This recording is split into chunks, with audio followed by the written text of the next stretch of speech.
Halo guys, balik lagi bareng gue Ali di channel Asokat Story. Di video sebelumnya gue udah membahas tentang Jerman nih di PD2, khususnya penggunaan senjata penyembur api milik Jerman era PD2 dan siapa yang menciptakannya.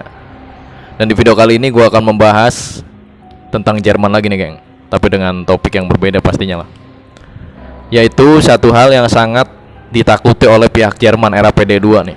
Apa hal tersebut? Di sini gua akan bahas. Seperti yang kita tahu, pada tahun 1939 Jerman menginvasi negara Polandia nih geng. Dan itu menjadi gerbang atau apa ya, bisa gua bilang pembukaan lah, bisa dibilang pembukaan pertempuran di PD2 yang melibatkan jutaan nyawa yang melayang pastinya lah. Dan pada saat itu terbagi menjadi dua blok nih. Yang pertama adalah blok poros. Di dalamnya ada Jerman, Jepang, dan juga Italia, melawan blok sekutu. Di dalamnya ada Inggris Raya, Amerika Serikat, dan juga Perancis plus bala sekutunya. Jadi di antara tiga negara itu ditambah sekutu mereka juga, melawan tiga negara blok poros, Jerman, Jepang, dan juga Italia. Dan seperti yang kita tahu juga, Jerman itu sangat tangguh, baik dari segi pasukan atau dari segi alutsista pastinya. Bahkan pada saat itu banyak penemuan-penemuan yang lebih maju di Jerman. Contohnya ada pesawat jet ketika Battle of Britain, atau ketika perang udara antara Inggris dan juga Jerman pastinya. Jadi di situ Jerman mengeluarkan beberapa senjata andalannya nih geng, khususnya di divisi angkatan udara, yaitu pesawat tempur tetapi dengan mesin jet pertama pada saat itu. Jadi pada saat itu belum banyak nih geng, bahkan belum ada sih ya, belum ada pesawat tempur dijejeli atau dimasuki menggunakan mesin jet kayak. Dan pada saat itu Jerman pun terkenal dengan taktik Blitzkrieg-nya nih. Blitzkrieg adalah perang kilat. Jadi perang kilat itu bisa dikatakan perang kejut. Jadi mereka itu perang secara senyap dan juga cepat, dan secara tiba-tiba pastinya. Bahkan ketika mereka menyerang Polandia pun, jadi negara-negara lain tuh nggak ada yang tahu dan nggak ada yang mempercayainya. Kenapa? Karena Jerman sebelumnya sudah membuat pernyataan seperti ini. Jikalau para sekutu ini menyerahkan Cekoslovakia, maka Jerman tidak akan memulai pertempuran. Jadi Jerman cuma minta Cekoslovakia doang lah, nggak mau macem-macem. Tetapi Jerman melanggarnya atau menyalahi janjinya. Makanya pihak sekutu sempat merasa nggak nyangka gitu geng dengan invasi Jerman ke Polandia, karena mereka kan janji nggak ngapa-ngapain nih, atau nggak macem-macem lah. Dan pada saat itu pasukan Jerman pun mempunyai pasukan andalan, yaitu pasukan Schutzstaffel atau pasukan khusus mereka nih, pasukan elit. Yang mana pasukan Schutzstaffel ini dibentuk tahun 1930-an yang dipimpin oleh Hendrik. Gue nggak bisa sebutin namanya terlalu jelas karena takut kena lagi nih geng sama pihak YouTube pastinya. Pada saat itu sebanyak ratusan ribu bahkan jutaan ketika tahun 1940 akhir pemuda itu masuk ke divisi elit ini. Ya gimana nggak bangga coba. Yang ngebentuk juga kan orang kepercayaannya si Kumis Kotak. Terus juga mereka pun dibentuk itu atas dasar keinginan si Kumis Kotak nih geng. Karena si Kumis Kotak mikir kayak gini, kalau misalkan dia cuma ngandelin nih pasukan SA, yaitu Wehrmacht. Wehrmacht itu kan bikinan negara.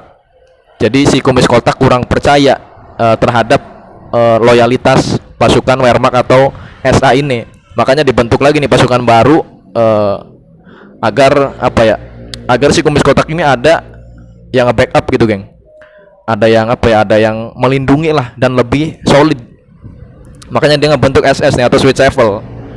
Schutzstaffel itu kalau dari segi huruf artinya pasukan pengamanan. Ya kalau misalkan di sini setara Sapam gitulah dulunya geng. Dulunya setara Sapam, tapi lambat laun mereka menjelma menjadi pasukan elit. Bahkan di situ juga nggak sedikit anak-anak dari jenderal-jenderal partai Jerman pastinya lah. Gue nggak bisa sebutin partainya karena nanti kena nih sama pihak YouTube. Lanjut ke pertempurannya, pada saat itu Jerman nggak hanya menginvasi Polandia, tapi banyak negara pastinya lah. Bahkan Belanda pun takluk hanya dalam hitungan hari. Terus juga Prancis takluk ketika tahun 1940, dan di situ pun nggak sedikit juga anak-anak Prancis plus orang-orang YHD nih yang dihilangkan nyawanya, gengs. Di antara mereka pun banyak yang dirampok, kan. Jadi harta benda mereka ini dipaksa diserahkan kepada pihak Jerman, kayak jam tangan, terus juga emas. Yang punya mobilnya harus diserahkan, yang punya tanah juga harus diserahkan surat-suratnya. Pokoknya mereka kalau nggak nurut nih, mereka auto pindah alam. Dan memang yang nurut pun seringnya mereka pindahkan alam juga sama. Jerman pun membuat ghetto atau tempat penampungan khusus, gengs. Tempat penampungan khusus untuk para tawanan, terus juga orang-orang yang dibenci plus orang-orang yang dicurigai mengancam kelangsungan partai si Komunis Kotak pastinya lah. Dan di sini gua akan bahas lagi nih satu hal yang ditakuti oleh pihak Jerman. Hal itu adalah diinvasi balik, gengs. Oleh siapa? Oleh negara tetangganya, yaitu Uni Soviet.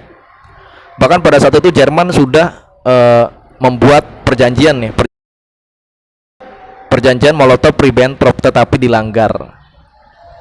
For your info, perjanjian Molotov-Ribbentrop adalah perjanjian yang dibentuk oleh pihak Jerman dan juga Uni Soviet agar mereka itu nggak saling serang. Kenapa dinamakan Molotov-Ribbentrop? Karena itu tuh nama menteri luar negeri masing-masing pihak, geng.